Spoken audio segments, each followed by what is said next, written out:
हिंदी में इसको कहा जाता है वनस्पति विज्ञान। जब मैंने आपको पहले क्लास में मैंने आपको बताया था कि जो बायोलॉजी है उसकी दो मेन ब्रांच होती हैं। वैसे तो बहुत सारी ब्रांच होती हैं बायोलॉजी की, like bacteriology, virology, mycology, myology, osteology, neurology, ये सारे के सारे ब्रांचेस जो हैं वो किसकी होती हैं? बायो की होती हैं। लेकिन दो मेन ब्रांच होती हैं, नंबर 1 इज बॉटनी और नंबर 2 इज जूलॉजी। तो जूलॉजी ऑलमोस्ट हमने कंप्लीट कर ली है, अब हमें पढ़ना है बॉटनी। अब हमें पढ़ना है, ma'am I am Prashant from 10th class. अच्छा, आप 10th क्लास के स्टूडेंट और आपने बैच ले रखा है, अरे वाह, बहुत अच्छा लगा सुन के। ब्रेन की वीडियो अपलोड हो जाएगी, डोंट वरी, हो जाएगी, ठीक है, हो जाएगी। चलिए, तो बॉटनी बायोलॉजी की वो ब्रांच, देखो नाम से क्लियर है, वनस्पति का मतलब क्या होता है? पेड़ पौधे। तो साइंस की वो ब्रांच जिसमें हम प्लांट्स के बारे में स्टडी करते हैं, प्लांट्स के बारे में स्टडी करते हैं, उसको हम क्या बोलते हैं? Botany. To study about plants is known as botany. पेड़ पौधों के बारे में अध्ययन करना वनस्पति विज्ञान कहलाता है ना? पेड़ पौधों के बारे में अध्ययन करना वनस्पति विज्ञान कहलाता है। जैसे अभी तक हम किसके बारे में पढ़ते आ रहे थे?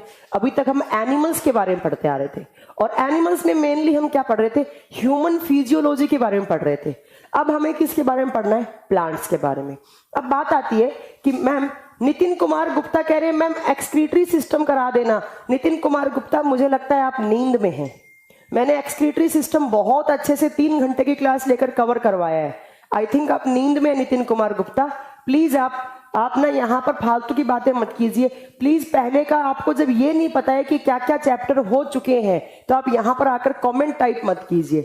आपको ये नहीं पता कि एक्सक्रीटरी सिस्टम मैम ने करवा दिया है, आपको ये भी नहीं पता है नितिन कुमार गुप्ता कि आपके कौन कौन से सिलेबस में कौन कौन से चैप्टर हो चुके हैं अभी तक। प्लीज, आपने क्या भांग पी है? पीछे जाके क्लासेस चेक करो। देखिए, तो अब बात आती है कि मैम प्लांट्स को पढ़ने की रिक्वायरमेंट क्यों पड़ी? क्योंकि मैंने आपको पहली क्लास में बताया था कि प्लांट्स भी क्या होते हैं, तो प्लांट्स भी मैम लिविंग होते हैं। प्लांट्स भी क्या होते हैं? लिविंग्स होते हैं, सजीव होते हैं। अब सजीव का मतलब क्या है? जिसमें रेस्पिरेशन का प्रोसेस हो, तो प्लांट में रेस्पिरेशन होता है। जिसमें न्यूट्रिशन का प्रोसेस हो, प्लांट में न्यूट्रिशन होता है। जिसमें एक्सक्रीशन का प्रोसेस हो, प्लांट में एक्सक्रीशन होता है। जिसकी ग्रोथ हो, प्लांट की ग्रोथ होती है। जिसमें रिप्रोडक्शन हो, प्रजनन हो, प्लांट में रिप्रोडक्शन भी होता है। तो मैम प्लांट के अंदर सारे के सारे लिविंग वाली क्वालिटीज हैं, इसलिए हमने प्लांट को लिविंग बोला या सजीव बोला। और बायोलॉजी की वो ब्रांच जिसमें हमें लिविंग्स के बारे में स्टडी करनी होती है, मतलब लिविंग्स, कौन लिविंग्स? तो प्लांट। तो प्लांट के बारे में स्टडी करना क्या कहलाता है? बॉटनी कहलाता है। ठीक है, अब देखिए नेक्स्ट आपको याद रखना है कि जो अब मैंने बताया था आपको कि फादर ऑफ जूलॉजी कौन थे वहां पर, आपके फादर ऑफ जूलॉजी कौन थे? तो मैंने आपको बताया था फादर ऑफ जूलॉजी अरिस्टोटल थे। अब यहां पर आता है कि फादर ऑफ बॉटनी कौन है? आप बताएंगे थियोफ्रेस्टिस। थियोफ्रेस्टिस किनको कहा जाता है फादर ऑफ बॉटनी? थियोफ्रेस्टिस को कहा जाता है। Theophrastus is a father of botany. अब बात आती है कि इनको फादर ऑफ बॉटनी हमने क्यों बोला? तो इन्होंने कुछ ना कुछ बड़ा काम किया होगा बॉटनी की फील्ड में। अब क्या काम किया?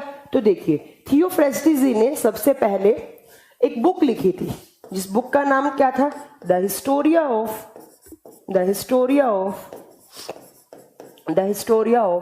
Plantarum. The Historia of plantarum book का नाम हमेशा इंग्लिश में ही लिखा हुआ आता है।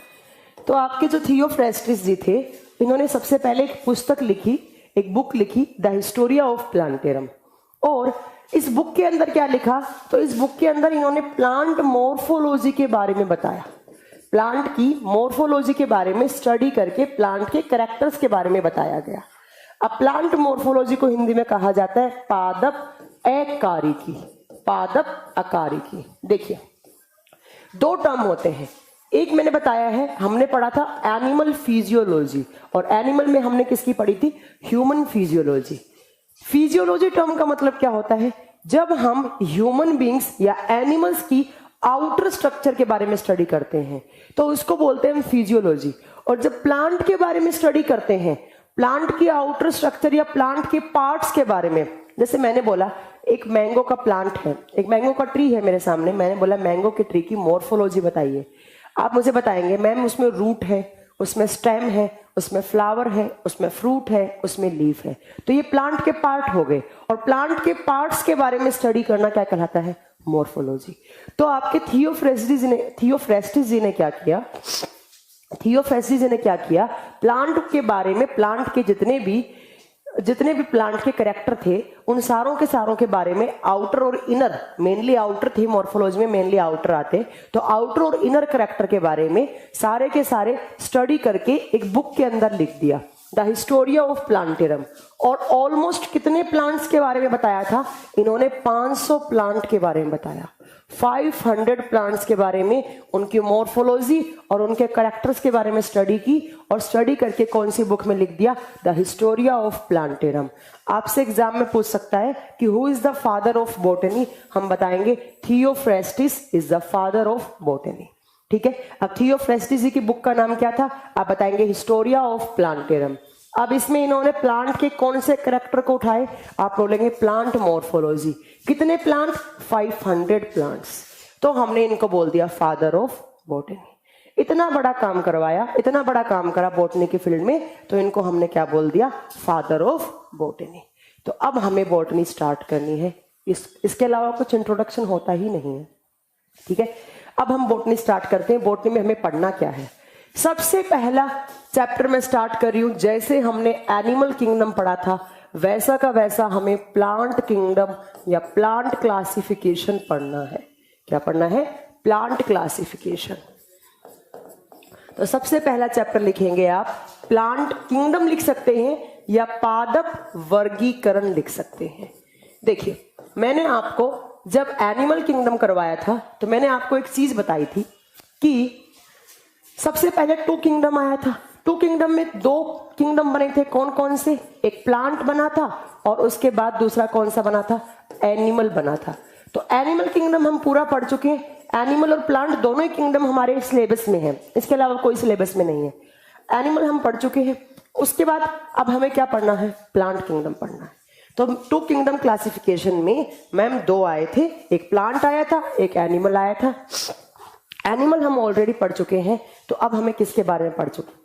राहुल सिंह, मैंने बोल तो दिया है नर्वस सिस्टम का वीडियो अपलोड हो जाएगा, अब बार बार क्यों कमेंट कर रहे हैं स्क्रीन पे? बोल तो दिया नर्वस सिस्टम का।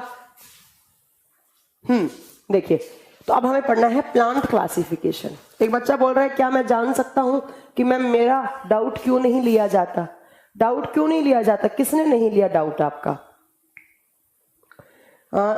ये दक्षमित कह रहे हैं बर्ड्स डिजीज भी कराओगे क्या? नहीं, बिल्कुल नहीं करवाऊंगी।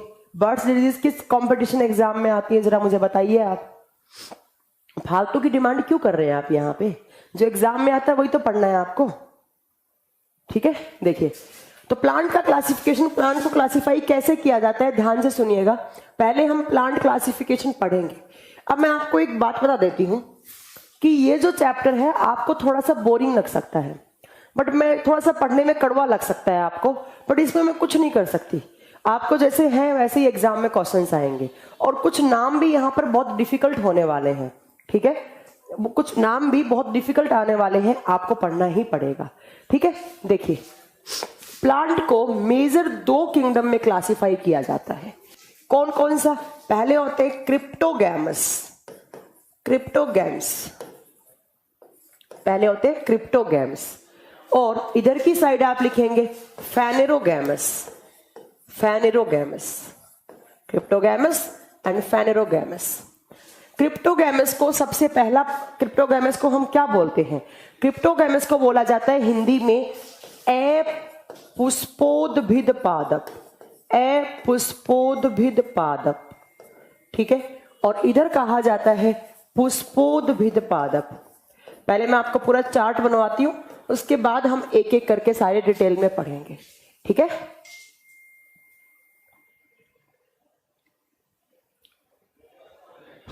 देखिए,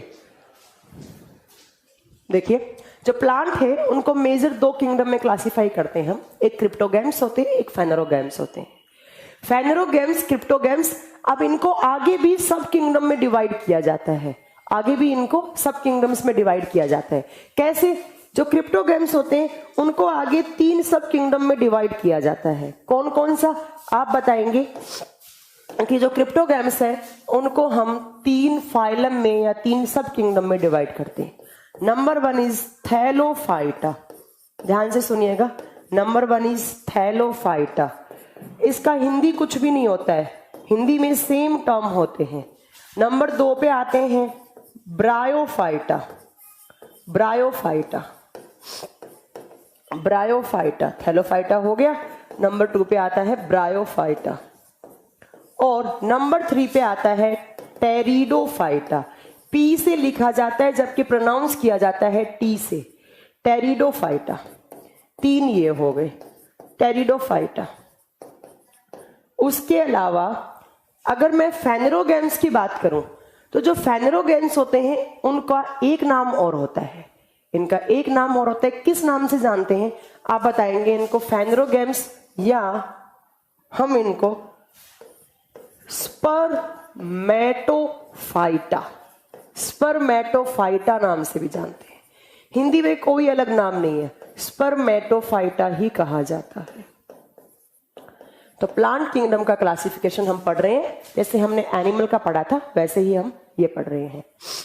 ठीक है, देखिए क्रिप्टोगेम्स, फेनेरोगेम्स।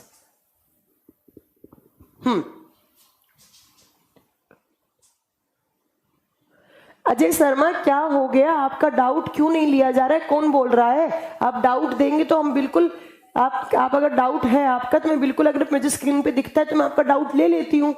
आप इतना फीलिंग्स क्यों चक्कर रहे हो? यहाँ पर मैंने फी पे की है, ये किया है, वो किया है। फी पे की है तो क्या आप पढ़ नहीं रहे हैं? क्या आपकी क्लासेस नहीं चल रही हैं क्या? कितनी नॉनसेंस टॉक कर रहे हो आप यहाँ पर। मैंने फी दी है, मेरा डाउट नहीं लिया जा रहा है। अरे तो क्या हो गया, डाउट ले लेंगे।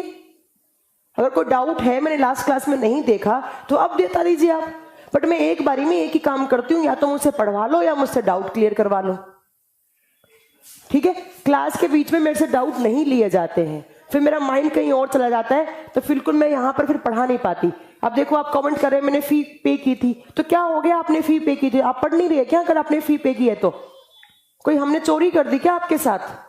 आप आराम से क्लासेस ले रहे हैं यहाँ पे, दिक्कत क्या है?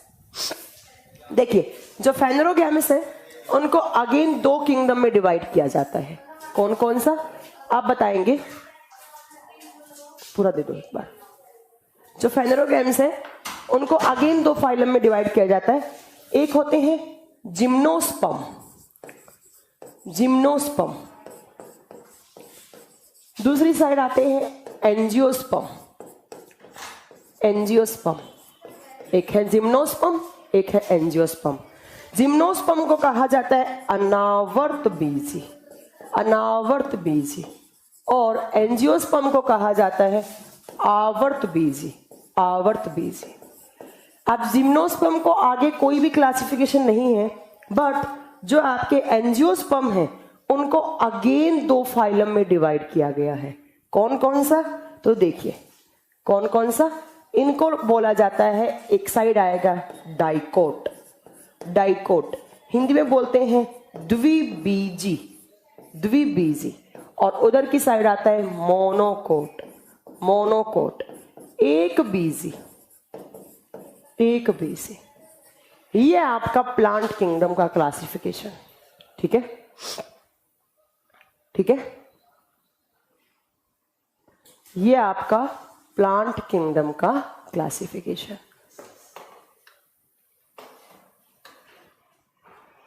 एक बार आप इसको देखिए, इतने में मैं 1 मिनट में आती हूं।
हाँ जी, तो देखिए ये आपका प्लांट का क्लासिफिकेशन है। प्लांट को जैसे हमने एनिमल किंगडम को क्लासिफाई किया था इतने सारे फाइलम में, ऐसा का ऐसा हम प्लांट को क्लासिफाई करते हैं। एक बार मैं फिर रिपीट करती हूँ, देन हमें एक एक करके डिटेल में सारों के बारे में स्टडी करनी है। जो प्लांट किंगडम है उसको दो मेजर फाइलम में डिवाइड करेंगे हम। तो पहले आते हैं क्रिप्टोगैमस, दूसरे आते हैं फेनेरोगैमस। और जो फेनेरोगैमस है उसी को ही हम स्पर्मेटोफाइटा बोलते हैं, उसी को ही हम स्पर्मेटोफाइटा बोलते हैं। कभी कभी बुक्स में स्पर्मेटोजोआ भी लिखा हुआ होता है, एक ही बात है। मैं आपको दो तीन टर्म का मीनिंग बताती हूँ बॉटनी में। देखिए सबसे पहला फाइटा टर्म जहां भी देखोगे, फाइटा का मतलब होता है प्लांट्स, फाइटा का मतलब होता है प्लांट्स, पेड़ पौधे, ठीक है। स्पर्मेटोफाइटा या स्पर्मेटोजोआ भी बोला जाता है। क्रिप्टोगैमस जो है उनको अगेन तीन सब किंगडम में डिवाइड किया जाता है। एक होते हैं थैलोफाइटा, एक होते हैं ब्रायोफाइटा, एक होते हैं टेरिडोफाइटा। यहां पर टी से प्रोनाउंस किया जाता है, टी को साइलेंट रखा जाता है। एक मिनट, मुझे स्नीजिंग हो रही है।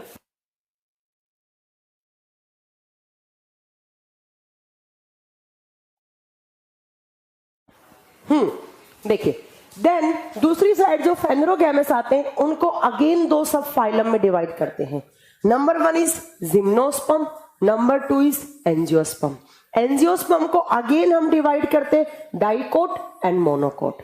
अब ये टर्म्स जैसे भी हैं वो सारे के सारे आपको याद करने हैं, ठीक है। ये टर्म्स जैसे भी हैं वैसा का वैसा आपको याद करना है, ठीक है। देखिए मैं आपको पहले क्रिप्टोगैमस पढ़ाऊंगी, इसके ये तीनों, देन हम फेनेरोगैमस पढ़ेंगे, इसके ये तीनों। अब पहले मैं थोड़ा सा एक समरी बताती हूं आपको कि मतलब क्या होता है। देखो क्रिप्टोगैमस को मैंने हिंदी में लिखा है अपुष्पोद्भिद। अपुष्पोद्भिद नाम से क्लियर हो रहा है, पुष्प, पुष्प का मतलब क्या होता है, फ्लावर, फ्लावर। ऐसे प्लांट, ध्यान से सुनिएगा, ऐसे प्लांट जिसके अंदर ना ही तो फ्लावर हो और ना ही सीड हो, बीज हो, तो ऐसे प्लांट को कहा जाता है cryptogamous plant. Plants that do not have seed and flower are known as cryptogamous plant. वे पादप या वे पेड़ पौधे जिनमें पुष्प और बीज का अभाव होता है उनको हम क्रिप्टोगैमस के नाम से जानते हैं।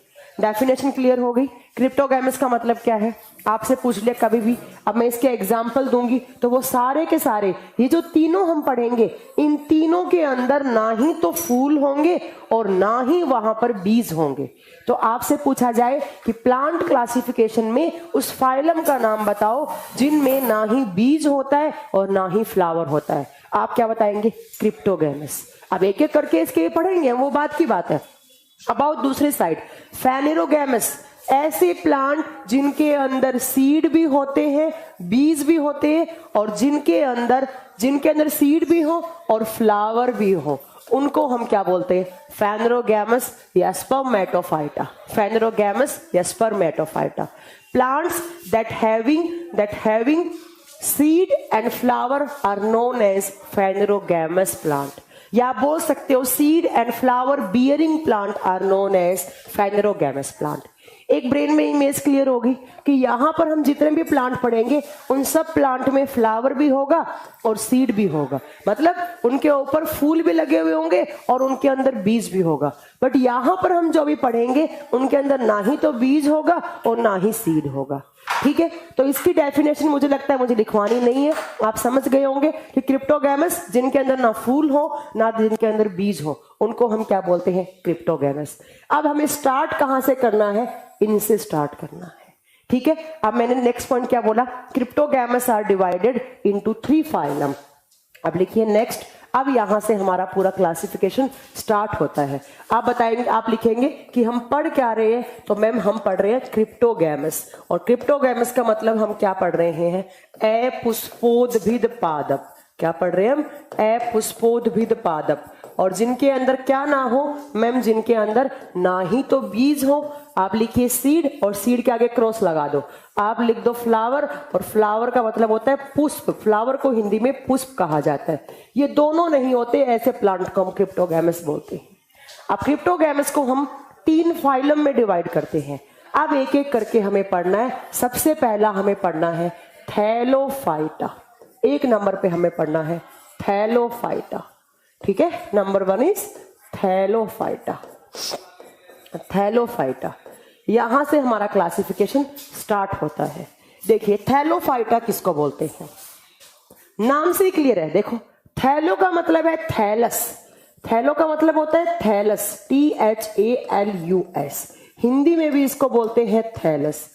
और थैलस का मतलब होता है ऐसा प्लांट जब आप उसको देखोगे तो आपको पता ही नहीं चलेगा कि कहां पर तो इसकी रूट्स हैं, कहां इसका स्टेम है और कहां पर इसकी लीफ है।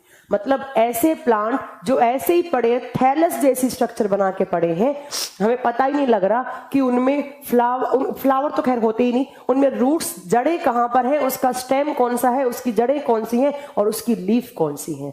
ऐसे प्लांट को हम थैलोफाइटा का नाम देते हैं। नाम क्लियर हो गया। थैलोफाइटा का मतलब क्या, फाइटा का मतलब प्लांट्स बताया है मैंने, फाइटा का मतलब क्या होता है प्लांट, थैलो का मतलब होता है थैलस, और थैलस का मतलब होता है ऐसे प्लांट जिनके अंदर हम डिफरेंस क्रिएट नहीं कर सकते कि कौन सी उसकी लीफ है, कौन सा उसका रूट है, कौन सा उसका स्टेम है। तो ऐसे प्लांट को हम थैलोफाइटा करके टर्म बोलते हैं। ठीक है, अब बात आती है दूसरे कैरेक्टर की। हम थैलोफाइटा में दूसरा कैरेक्टर क्या होगा, आप बताएंगे कि ऐसे प्लांट जिनके अंदर ना ही तो सीड हो और ना ही फ्लावर हो। ये तो खैर लिखने की बात नहीं है क्योंकि हम कौन से पढ़ रहे हैं, cryptogams. Seed and flowers are absent, seed and flowers are absent. Hindi में क्या लिखोगे, बीज और पुष्प नहीं पाए जाते हैं। नेक्स्ट लिखोगे एब्सेंस ऑफ, ये पॉइंट ध्यान से सुनिएगा, एब्सेंस ऑफ वस्क्यूलर सिस्टम। ये टर्म आपने नया सुना है, एब्सेंस ऑफ वस्क्यूलर सिस्टम। अब मैम ये वस्क्यूलर सिस्टम क्या होता है, पहले तो आप हिंदी में पढ़ो। हिंदी में बोलते हैं इसको संवहन उत्तक, संवहन उत्तक। ध्यान से सुनिएगा, यह संवहन तंत्र बोलते हैं।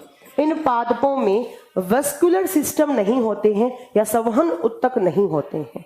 अब ये संवहन उत्तक क्या होते हैं, देखिए आप बचपन से पढ़ते आ रहे हैं कि प्लांट के अंदर 2 टाइप के कनेक्टिव टिश्यू, हम इनके 2 नाम दे सकते हैं। ध्यान से सुनिएगा इस पॉइंट को, कनेक्टिव टिश्यू। कनेक्टिव टिश्यू का मतलब होता है संयोजी उत्तक, और कनेक्टिव, कनेक्ट करने वाले, प्लांट के पार्ट्स को कनेक्ट करने वाले, या हम उसका दूसरा नाम दे सकते हैं क्या, वस्क्यूलर सिस्टम।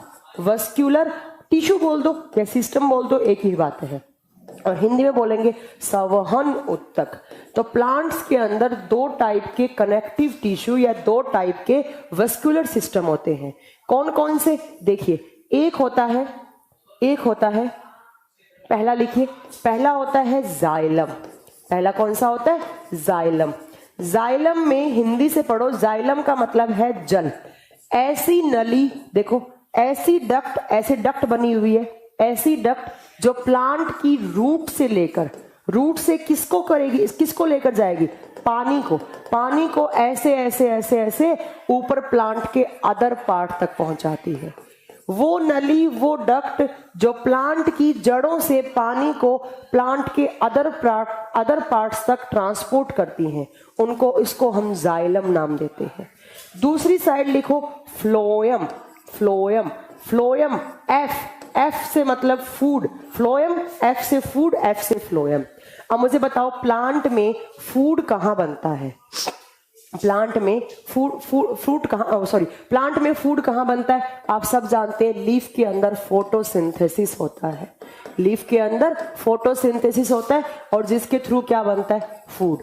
कहाँ बना, ऊपर की साइड बना खाना, लीफ ऊपर होती है। तो ये वाली जो फ्लोएम वाली डक्ट होती है, ये खाने को प्लांट की रूट्स तक लेकर आती है। अब बताओ कुछ समझ में ना आया हो तो, कुछ आपको समझ में ना आया हो तो देखिए मैंने क्या पढ़ाया कि जो थैलोफाइटा होते हैं उनका जो बॉडी होता है वो थैलस जैसा होता है, और थैलस का मतलब होता है ऐसे प्लांट जिनके अंदर हमें पता नहीं लगता कि कहाँ पर उसका रूट है, कहाँ पर उसका स्टेम है, कहाँ पर उसका लीफ है। थैलस जैसी बॉडी है उसको हम बोलते हैं थैलोफाइटा। दूसरा, इनके अंदर सीड और फ्लावर नहीं होते हैं, वो तो ऑब्वियस सी बात है, क्रिप्टोगैमस पढ़ रहे हैं तो सीड और फ्लावर नहीं होगा। Next, absence of vascular system, इनमें वस्कुलर सिस्टम नहीं होता। अब मैम ये वस्कुलर सिस्टम क्या होता है, तो वस्कुलर सिस्टम, उसको वस्कुलर सिस्टम या कनेक्टिव टिश्यू दो नाम से बोल सकते हैं। जैसे याद करो मेरी ब्लड वाली क्लास, मैंने आपको पढ़ाया था, blood is a connective tissue. Blood सारे के सारे ऑर्गन्स को आपस में कनेक्ट करने का काम करता है। ऐसे के ऐसे देखो, ये फ्लोएम, ये भी देखो लीफ को किससे कनेक्ट कर रहा है, रूट से कनेक्ट कर रहा है। ये रूट से कहां जा रहा है, अदर पार्ट से जा रहा है। तो आपस में प्लांट के पार्ट्स क्या हो जाते हैं, कनेक्ट हो जाते हैं। तो इन कनेक्ट करने वाले टिश्यूज को कनेक्टिव टिश्यू या वस्कुलर सिस्टम बोलते हैं। जाइलम, जाइलम वो नली है जो प्लांट में नीचे से, नीचे का मतलब क्या है, रूट, रूट का काम होता है प्लांट का पानी और मिनरल्स को एब्जॉर्ब करना। तो जो भी पानी के साथ मिनरल्स आए हैं उन रूट से लेकर जाइलम जो डक्ट है, जाइलम जो नली है, वो क्या करती है, वो सारे के सारा पानी और मिनरल प्लांट के अदर पार्ट, अदर पार्ट का मतलब क्या है, फ्लावर हो गया, फ्रूट हो गया, या फिर जो भी लीफ वगैरह हो गया, उन तक पहुंचाती है। और दूसरा होता है फ्लोएम। फ्लोएम मतलब एफ से फ्लोएम और एफ से फूड, फूड का मतलब खाना, एफ से फूड, ठीक है। फूड कहाँ बनता है मैम, लीफ में बनता है। तो लीफ में जो फूड बना है उसको रूट तक लाने का कौन काम करता है, फ्लोएम। बता देंगे इतनी बात, ठीक है। चलिए, तो एक हो गया आपका थैलोफाइटा। अब बात आती है मैम, बहुत सारे बच्चे पूछे इनका एग्जाम्पल। इनका एग्जाम्पल है एल्गी, इनका एग्जाम्पल है शैवाल, एल्गी। थैलोफाइटा का एग्जाम्पल क्या होता है, शैवाल, ठीक है। चलिए, हाँ रेस्पिरेशन होता है। इसी तरह से आप क्लास में लेट आए, मैंने पहले ही बता चुकी हूँ ये बात, ठीक है। अब हमें एल्गी डिटेल में पढ़ना है। यहाँ पर ये मान के चलो, अगर प्लांट क्लासिफिकेशन से सबसे ज्यादा क्वेश्चंस बनते हैं तो वो एल्गी से ही बनते हैं। अब मुझे आप 2 मिनट का टाइम दो, मैं गरम गरम पानी है वो पी लेती हूँ। वस्कुलर सिस्टम एब्सेंट है तो कैसे फूड वाटर जाता है, अभी आपको आगे समझ में आएगा। थोड़ा पेशेंस रखिए हिमांशु, ठीक है।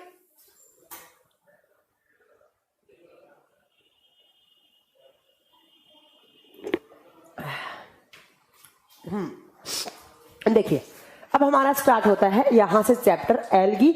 एल्गी जिनको हम क्या बोलते हैं, शैवाल बोलते हैं। सबसे पहला क्वेश्चन आता है कि बायोलॉजी की उस ब्रांच का नाम बताओ जिसमें हम एल्गीज के बारे में स्टडी करते हैं।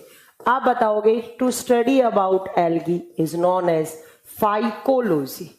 शैवाल के बारे में अध्ययन करना फाइकोलॉजी कहलाता है। बायोलॉजी की या साइंस की वो ब्रांच जिसमें हम एल्गीज के बारे में स्टडी करते हैं उसको हम क्या बोलते हैं, फाइकोलॉजी बोलते हैं, ठीक है। नेक्स्ट आपसे क्वेश्चन पूछे कि एल्गी किस फाइलम में आती हैं, आप सीधा सा एग्जांपल दोगे, थैलोफाइटा फाइलम में आती है, थैलोफाइटा। अब हमें एल्गी के कैरेक्टर पढ़ने हैं कि इन एल्गीज के अंदर क्या क्या कैरेक्टर होते हैं जिनकी वजह से इनसे इतने सारे क्वेश्चंस बन जाते हैं, ठीक है। हाँ, बहुत क्वेश्चंस बनते हैं यहां से, आप ध्यान से सुनते जाइए, एक एक करके मैं सारे आपको पढ़ाऊंगी। सबसे पहला, एल्गी का सबसे पहला कैरेक्टर क्या होते हैं, ये बिल्कुल एकदम सिंपल थैलोइड जैसी स्ट्रक्चर होती है। सिंपल थैलोइड जैसी स्ट्रक्चर होती है क्योंकि मैम ये थैलोफाइटा का पार्ट है, तो सिंपल थैलोइड जैसी स्ट्रक्चर।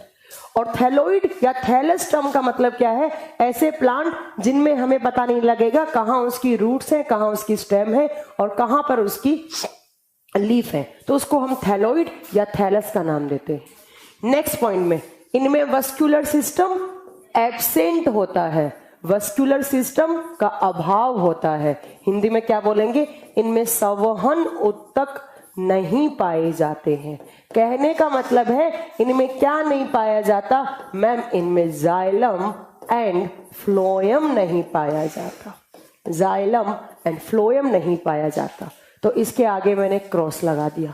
अब ये नहीं होते तो एक बच्चा क्वेश्चन पूछ रहा है मुझसे कि मैम अगर वस्कुलर सिस्टम नहीं है तो वो कैसे काम चलाते हैं, ये आगे आपको समझ में आ जाएगा अभी 10-15 मिनट के बाद, ठीक है। अब नेक्स्ट देखिए, इनका नेक्स्ट कैरेक्टर क्या होगा। नेक्स्ट आपको बताना है कि जो एल्गीज है, इन एल्गीज के अंदर क्लोरोफिल प्रेजेंट होता है। इनमें क्लोरोफिल पाया जाता है, इनमें हरित लवक पाया जाता है। मैं आपको एक बात बता दूं, प्लांट, अगर मैं किसी को प्लांट बोल रही हूं तो प्लांट का मतलब है उसके अंदर क्लोरोफिल होना चाहिए। अगर किसी प्लांट के अंदर क्लोरोफिल नहीं है तो वो प्लांट है ही नहीं, वो प्लांट नहीं है, उसको प्लांट के कैरेक्टर में नहीं रख सकते। जैसे मैं आपको बताऊं, जो फंगस होते हैं, जो फंजाई होते हैं, वो प्लांट जैसे लगते हैं, आपको प्लांट जैसे लगेंगे, बट फंगस प्लांट नहीं होते, क्योंकि फंगस के अंदर क्या नहीं होता, क्लोरोफिल नहीं होता। तो याद रखिए, फंगस जैसे मशरूम, मशरूम आपने देखा ना मशरूम कैसे लगता है, तो मशरूम एक टाइप का फंजाई होता है, एक कवक होता है। तो फंगस के अंदर क्लोरोफिल नहीं होता, इसलिए हम फंगस को अलग से किंगडम बना दिया हमने कि भाई इसके अंदर क्लोरोफिल ही नहीं है तो हम प्लांट में क्यों रखेंगे इसको। प्लांट का मतलब है जिसके अंदर क्लोरोफिल हो, जिसके अंदर हरित लवक हो, ठीक है। तो हमारी जो एल्गीज है उसके अंदर क्लोरोफिल होता है, इसीलिए हम इनको किस किंगडम में रखते हैं, इनको हम प्लांट या पादपों के वर्गीकरण में लिखते हैं, ठीक है। ये आपको याद रखना है। Chlorophyll is present in algae. Algae शैवालों में हरित लवक पाया जाता है, बट फंगस में क्लोरोफिल एब्सेंट होता है, इसीलिए हम फंजाइड का एक अलग से किंगडम बनाते हैं। Chlorophylls are absent in fungus but chlorophyll is found in algaes, ठीक है। नेक्स्ट आपसे एक क्वेश्चन पूछा जाएगा कि जो एल्गीज है, इसको मैं स्टार कर रही हूं, स्टार का मतलब ये क्वेश्चन आपको याद रखना है। जो एल्गीज है उनकी सेल वॉल किसकी मिलकर बनी हुई होती है। आपसे एग्जाम में क्वेश्चन पूछेगा, cell wall of algaes is made up of, cell wall is algaes, cell wall of algaes is made up of, किसकी बनी हुई होती है। याद करो मेरा सेल वाला क्लास, मैंने आपको पढ़ाया था कि प्लांट के बाहर एक ऐसे कवरिंग होती है और इस कवरिंग को हम सेल वॉल बोलते हैं, और सेल वॉल किसकी मिलकर बनी हुई होती है, मैम सेल्यूलोज की मिलकर बनी हुई होती है। तो मुझे बताइए कि सेल वॉल एल्गीज की किससे मिलकर बनी हुई होगी, आप बताएंगे सेल्यूलोज की, किसकी, cellulose. Cell wall of algaes is made up of cellulose, is made up of cellulose. And cellulose क्या होता है, cellulose is a carbohydrate. Chitin कौन बता रहा है, जो भी बता रहा है वो गलत बता रहा है, ठीक है। चलिए, इतने कैरेक्टर हमें पता लग गए किसके बारे में, एल्गी के बारे में। आप देखो, नेक्स्ट मैं अगर आपसे एक बात पूछूं कि एल्गीज के अंदर क्लोरोफिल है और क्लोरोफिल की प्रेजेंस में प्लांट क्या कर सकते हैं, फोटोसिंथेसिस कर सकते हैं। क्या कर सकते हैं, फोटोसिंथेसिस, या फिर हिंदी में क्या बोलेंगे हम, प्रकाश संश्लेषण कर सकते हैं। और फोटोसिंथेसिस के थ्रू क्या बनाते हैं, अपना फूड बनाते हैं, अपना खाना बनाते हैं। और ऐसे प्लांट जिनमें फोटोसिंथेसिस होता है तो वो क्या करते हैं, तो वो क्या बनाते हैं, अपना खाना खुद बना लेते हैं। और जब खाना खुद बनाते हैं तो एल्गीज का न्यूट्रिशन किस टाइप का होता है, आप बताएंगे, ऑटोट्रॉप्स होते हैं। ऑटोट्रॉप्स का मतलब होता है जो अपना फूड खुद प्रिपेयर करे, स्वपोषी या स्वपोषी आप इसको बोल सकते हैं, ठीक है। तो आपसे पूछ ले एग्जाम में घुमाकर क्वेश्चन कि एल्गीज का न्यूट्रिशन मोड कैसा होता है, आप क्या बताएंगे, ऑटोट्रॉपिक, या हम क्या बोल देंगे, ऑटोट्रॉफिक, या हम ऑटोट्रॉप्स बोल देंगे, ठीक है। ऑटोट्रॉप्स या ऑटोट्रॉपिक, ठीक है। इतना सारा पॉइंट आपको समझ में आया एल्गीज के अंदर। ये सारे डायरेक्ट क्वेश्चन बनते हैं आपके एग्जाम में, सीधा एग्जाम में पूछेगा एल्गीज के कैरेक्टर के बारे में। आपको बताना है सबसे पहला कि study of algaes known as phycology. Biology की वो ब्रांच जिसमें हम एल्गीज के बारे में स्टडी करते हैं, that is known as phycology. Algae किस फाइलम में आते हैं, थैलोफाइटा। एल्गीज का बॉडी कैसा होता है, जस्ट लाइक थैलोइड। थैलोइड का मतलब होता है थैलस, ठीक है। इनमें वस्कुलर सिस्टम नहीं होते हैं, कहने का मतलब जाइलम फ्लोएम नहीं होते हैं। इनमें क्लोरोफिल होता है बट फंगस में क्लोरोफिल नहीं होता। जब क्लोरोफिल है तो ये अपना फूड खुद बना सकते हैं, कौन से मैकेनिज्म के द्वारा, फोटोसिंथेसिस के द्वारा। और ऐसे प्लांट जो अपना फूड खुद बनाते हैं तो उनके न्यूट्रिशन मोड को क्या बोलते हैं हम, ऑटोट्रॉप्स या स्वपोषी बोलते हैं, ठीक है। इतनी बात आपको याद आ गई। एल्गी प्लांट है और प्लांट में आउटर कवरिंग सेल वॉल होती है। सेल वॉल किसकी मिलकर बनी होती है, सेल्यूलोज की मिलकर बनी हुई होती है। चलिए हो गया समझ, इतना समझ में आ गया। नेक्स्ट बात, इनकी अकरेंस कहाँ होती है, कहाँ पर होते हैं, कहाँ पर होते हैं एल्गीज? तो आप बताओगे ये एक्वेटिक होते हैं। मेनली ये कहाँ पर होते हैं? एक्वेटिक, ये पानी में पाए जाते हैं। अब आपसे पूछ ले कैसे पानी में, तो आप बताएंगे ये मरीन वाटर में भी हो सकते हैं, और साथ में आप बताएंगे कि ये सिंपल वाटर में भी हो सकते हैं, साधारण पानी में भी हो सकते हैं, और ये मरीन का मतलब है समुद्री पानी में भी हो सकते हैं। कैसे भी हो सकते हैं? अगर इनकी अकरेंस पूछे तो that are found in aquatic area. Aquatic का मतलब है पानी वाले में, मरीन एंड सिंपल वाटर दोनों में पाए जाते हैं। ठीक है, नेक्स्ट देखो, एक अकरेंस तो इनकी ऐसी होगी, दूसरी अकरेंस में बताऊं तो ये एल्गीज रहते हैं सिम्बायोटिक रिलेशन में। एल्गीज रहते हैं सिम्बायोटिक रिलेशन में। ये मैं स्टार कर रही हूं, स्टार का मतलब आपको बहुत अच्छे से पढ़ना है। सिम्बायोटिक रिलेशन को हम हिंदी में क्या बोलते हैं? सहजीवन संबंध, साथ साथ में जीवन यापन करने वाले। अब अगर आपने मेरी केमिस्ट्री की क्लास ध्यान से पढ़ी थी तो मैंने आपको एक एग्जाम्पल दिया था सिम्बायोटिक रिलेशन का, लीचेन। लीचेन या जिसको हिंदी में हम क्या बोलते थे? लाइकेन। और मैंने कहा था लाइकेन क्या होता है? तो एक एल्गी प्लस फंजाई का, एल्गी प्लस फंजाई, फंजाई और एल्गी। फंजाई को बोलेंगे हम कवक हिंदी में, एल्गी को बोलेंगे हम शैवाल। इन दोनों का एक हाइब्रिड प्लांट होता है, इन दोनों का एक मिश्रित पौधा है हाइब्रिड, जिसको हम क्या बोलते हैं? तो आप क्या बताएंगे? जिसको हम लीचेन या लाइकेन का नाम देते हैं। ठीक है, चलिए एल्गी क्या करते हैं? मैम एल्गीज में क्लोरोफिल है, और क्लोरोफिल है तो ये क्या बना सकते हैं? फूड। एल्गीज क्या करते हैं मैम? अपना फूड खुद बनाते हैं। फंजाई में मैम क्लोरोफिल नहीं होता, तो फंजाई अपना खाना खुद नहीं बना सकते। तो फंजाई क्या करते हैं? फंजाई में पानी को एब्जॉर्ब करने की कैपेसिटी बहुत ज्यादा होती है। फंजाई इसको पानी देते हैं H2O, और एल्गी अपना फूड इसको देता है। अब मैं आपको चीख चीख के बता रही हूँ कि एल्गी आते हैं प्लांट किंगडम में, फंजाई का एक अलग से किंगडम है। तो दो अलग अलग किंगडम के ऑर्गेनिजम्स एक साथ रह रहे हैं, एक दूसरे को बेनिफिट पहुंचा रहे हैं, तो ऐसे रिलेशन को हम क्या बोलते हैं? सिम्बायोटिक रिलेशन, सहजीवन संबंध। शैवाल ने भोजन दिया इसको, इसने इसको पानी दिया। ये अलग किंगडम का, अलग वर्गीकरण का, ये अलग वर्गीकरण का, एक साथ एक दूसरे को फायदा पहुंचा रहे, उसको हम क्या बोलते हैं? Symbiotic relation. आपसे पूछे एल्गी की अकरेंस किस किस फॉर्म में हो सकती है? पहला फॉर्म पानी के अंदर हो सकता है, दूसरा फॉर्म वो सिम्बायोटिक रिलेशन के अंदर भी रह सकती है। और सिम्बायोटिक का एग्जाम्पल आप क्या बोलेंगे? तो आप बताएंगे लीचेन या लाइकेन।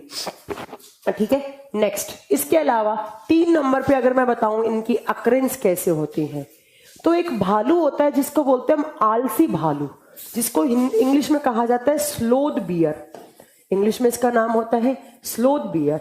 ठीक है, एक भालू होता है स्लोथ बियर। ये एनिमल है, एनिमल ऑब्वियस सी बात है, ये एनिमल है। बियर है मतलब भालू, भालू मतलब एनिमल, जानवर। और इसको हिंदी में बोलते हैं आलसी भालू।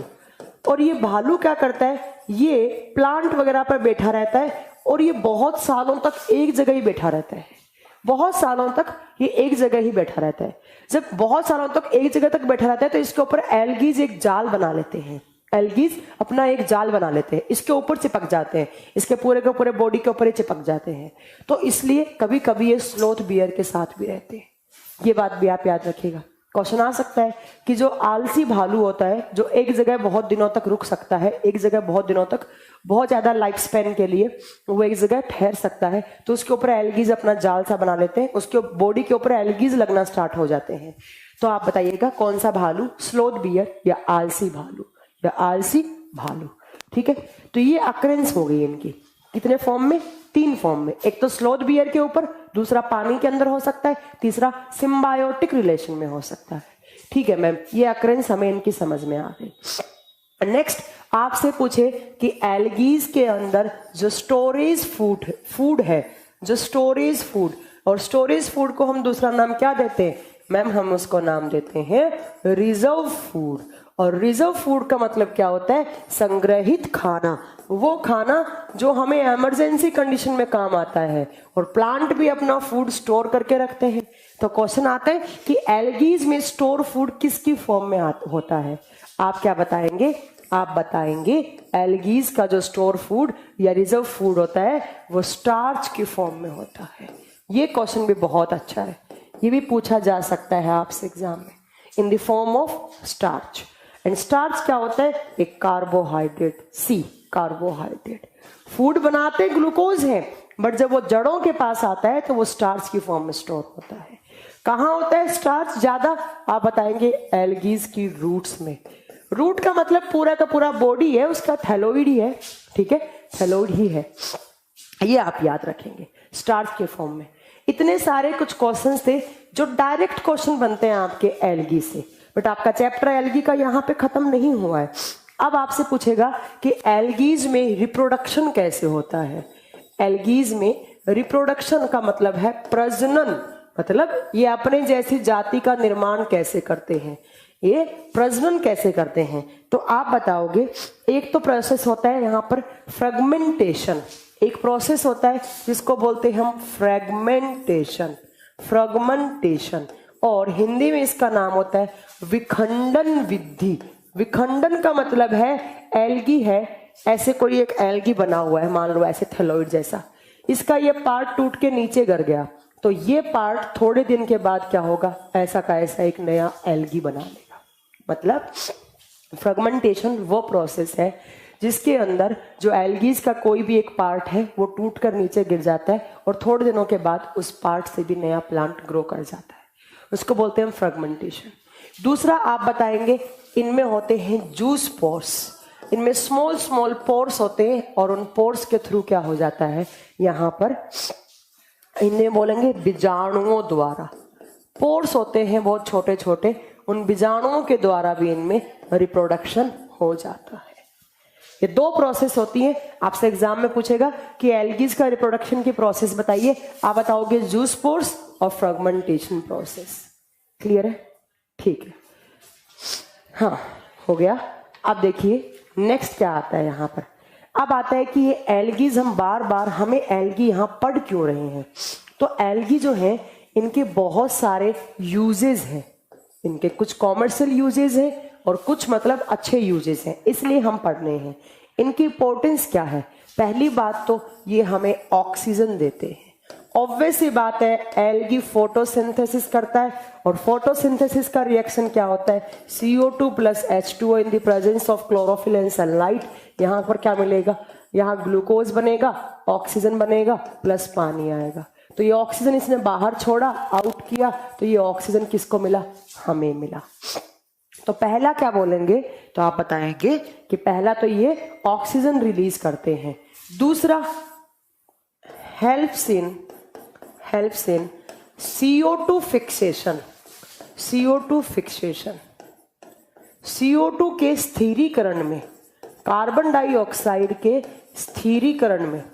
स्थिरीकरण का मतलब क्या है? देखो एनवायरनमेंट में अगर ज्यादा कार्बन डाइऑक्साइड हो जाएगी तो कार्बन डाइऑक्साइड कौन इनहेल कर लेता है? एल्गी। तो ये CO2 को फिक्स करने का भी काम कर रहा है, CO2 फिक्सेशन का भी काम कर रहा है। नेक्स्ट आप बताओगे ये फूड की फॉर्म में खाए भी जाते हैं, ये फूड की फॉर्म में खाए भी जाते हैं, फूड की तरह इनको यूज में लिया जाता है, फूड की तरह खाए जाते हैं। मैं आपको एक बात बताऊं, जो सेकेंड वर्ल्ड वॉर हुआ था, सेकेंड वर्ल्ड वॉर हुआ था तो उस टाइम पर क्या था? उस टाइम पर लोगों के पास मतलब खाने वाने का खाना नहीं था, तो सेकेंड वर्ल्ड वॉर के टाइम पर लोग, बहुत सारे लोग एल्गीज खा खा कर सर्वाइव किए थे, बहुत सारे लोग एल्गीज खा खा के सर्वाइव किए थे। कैसे? क्यों? क्योंकि इन एल्गीज के अंदर बहुत ज्यादा प्रोटीन होता है, इन एल्गीज में बहुत ही एक्सेस अमाउंट में प्रोटीन होता है, बहुत ज्यादा प्रोटीन होता है। तो इसलिए सेकेंड वर्ल्ड वॉर के टाइम पर आपसे पूछे कौन सा प्लांट खाने में काम में लिया था, आप बताएंगे एल्गी। क्यों लिया था? क्योंकि एल्गीज के अंदर बहुत ज्यादा प्रोटीन का अमाउंट होता है, ये प्रोटीन रिच कंपोनेंट्स होते हैं, इनके अंदर बहुत ज्यादा प्रोटीन्स होता है। ठीक है, ये आप याद रखेंगे। अब इसके बाद आता है कि सबसे ज्यादा प्रोटीन वाली एल्गी कौन सी होती है? फूड की तरह कैसे खाए जाते हैं? बच्चा पूछ रहे हैं मैम फूड की तरह कैसे खाए जाते हैं? सैलेड वगैरह में खाए जाते हैं। जैसे मैं आपको अगर एक बात बताऊं, आपने देखा होगा कि जो नॉर्थ कोरिया या फिर जो जापानीज लोग होते हैं, या अपने इंडिया में, इंडिया की अगर मैं बात करूं तो इंडिया में आपने देखा होगा नॉर्थ इंडियंस जो होते हैं, हमारे नॉर्थ ईस्ट इंडियंस होते हैं, तो उनके क्या होते हैं, बाल हमेशा स्ट्रेट रहते हैं। चाइनीज देखे ना, चाइनीज जापानीज, उनके बाल एकदम हमेशा स्ट्रेट रहते हैं। कभी आपने सोचा है उसके पीछे लॉजिक क्या है? कभी आपने सोचा है कि जो नॉर्थ ईस्ट इंडियंस हैं इंडिया में, या जो चाइनीज हैं या जो जापानीज हैं, उनके बाल एकदम स्ट्रेट रहते हैं? क्यों रहते हैं ऐसा? क्योंकि वो एल्गीज खाते हैं, क्योंकि वो एल्गीज खाते हैं। और एल्गीज में क्या होता है, प्रोटीन ज्यादा होता है। मैं आपको एक बात बताऊं, हमारे बालों में कौन सा प्रोटीन होता है? केराटिन प्रोटीन होता है। बालों में जितना ज्यादा केराटिन प्रोटीन होगा, उनके बाल उतने ही ज्यादा स्ट्रेट होंगे, उतने ही ज्यादा उनके बाल सीधे होंगे। और जब हमारे बालों के अंदर फॉस्फोरस का अमाउंट ज्यादा हो जाता है, आपके कर्ली हेयर्स हो जाते हैं। अगर आपके बाल कर्ली हैं तो आप समझ लीजिए कि आपके बालों में फॉस्फोरस का अमाउंट ज्यादा होता है। ठीक है, तो जो मतलब नॉर्थ ईस्ट इंडियन हो गए या फिर जो हमारे चाइनीज या जापानीज होते हैं, तो वो लोग क्या करते हैं, वो एल्गी खाते हैं और एल्गी में प्रोटीन ज्यादा होता है। और जब अगर आप एल्गी खा रहे हैं, एल्गी मतलब सैलेड वैलेड की फॉर्म में, बर्गर के अंदर लगा हुआ आता है एल्गी सैलेड की फॉर्म में, तो वो खाते हैं, तो उनके अंदर केराटिन प्रोटीन का अमाउंट ज्यादा हो गया। प्रोटीन का अमाउंट जब ज्यादा होते हैं तो आपके बाल हमेशा स्ट्रेट होते हैं। आपने देखा नहीं, लड़कियां एक बाल स्ट्रेट करवाने के लिए केराटिन का ट्रीटमेंट करवाती हैं, जिसके अंदर प्रोटीन से ट्रीटमेंट दिया जाता है बालों को, तो बाल स्ट्रेट हो जाते हैं। ठीक है, तो आप याद रखिएगा कि एल्गीज में हमें सबसे ज्यादा कौन सा न्यूट्रिएंट मिलता है? प्रोटीन। अब मैं अगर एक एग्जांपल दूं आपको एक एल्गी का जिसके अंदर बहुत ज्यादा प्रोटीन होता है, तो आप लिखेंगे जो क्लोरेला होता है। एल्गी के नाम ऐसे ही होते हैं, एग्जाम्पल दे रही हूं मैं आपको। एक क्लोरेला नाम का एल्गी होता है, क्लोरेला। ये एल्गी एक तो बहुत हल्का होता है और इसके अंदर बहुत ज्यादा प्रोटीन होता है। तो जो स्पेस ट्रेवलर्स होते हैं, जो अंतरिक्ष यात्री होते हैं, जो स्पेस ट्रेवलर्स होते हैं, उनको वो ज्यादा तो कुछ ले जा नहीं सकते, वो अपने साथ कोई ज्यादा ऐसा तो है नहीं खाना वाना पैक करके ले जाएंगे वो, तो वो क्या करते हैं, स्पेस ट्रेवलर्स, अंतरिक्ष यात्री, अपने साथ जो एल्गीज हैं उनको एक छोटे से पैकेट के अंदर ले जाते हैं डालकर, और वो एल्गीज खा लेते हैं। तो आपसे एग्जाम में क्वेश्चन कैसे पूछा जाएगा? आपसे एग्जाम में क्वेश्चन पूछा जाएगा कि जो स्पेस ट्रेवलर्स होते हैं वो अपने साथ कौन से प्लांट को एज ए फूड या एज ए सैलड की फॉर्म में लेकर जाते हैं? तो आप क्या बताएंगे? क्लोरेला। जो अंतरिक्ष यात्री होते हैं वो छोटे से पैकेट के अंदर इतना सा एल्गी डाल लेंगे और उसको ले जाएंगे अपने साथ। ठीक है, चलिए, ये कुछ तो यूज ये हो गए। अब बात आता है कि कॉमर्शियल पर्पस से क्या एल्गी का यूज होता है? कॉमर्शियल पर्पस से एल्गी क्या यूज होती है? हाँ, प्रोटीन बहुत ज्यादा होता है एल्गी में। ओह चलो यार, आज मैं नहीं पढ़ा पाऊंगी, बस इतना ही पढ़ा पाऊंगी। आज इतनी ही क्लास रखूंगी मैं, बिल्कुल एकदम अब हेडेक हो रहा है मुझे, तबीयत ज्यादा खराब हो गई। अगर कल सही हुई तो कल मैं क्लास लगवा लूंगी। ठीक है, आज के लिए इतना बहुत है। 1 घंटे पढ़िए आप, कोई दिक्कत नहीं। सैलेड का मतलब सलाद, हिंदी में सलाद। सैलेड नहीं खाते हैं, खीरा टमाटर नहीं खाते हैं, वो होता है। ठीक है, आज आप इतनी ही पढ़िए, 1 घंटे आप इतना पढ़िए जो मैंने पढ़ाया है। कल हम इसी के आगे से स्टार्ट करेंगे। ठीक है, चलिए, थैंक यू वेरी मच। आज इतना बहुत है।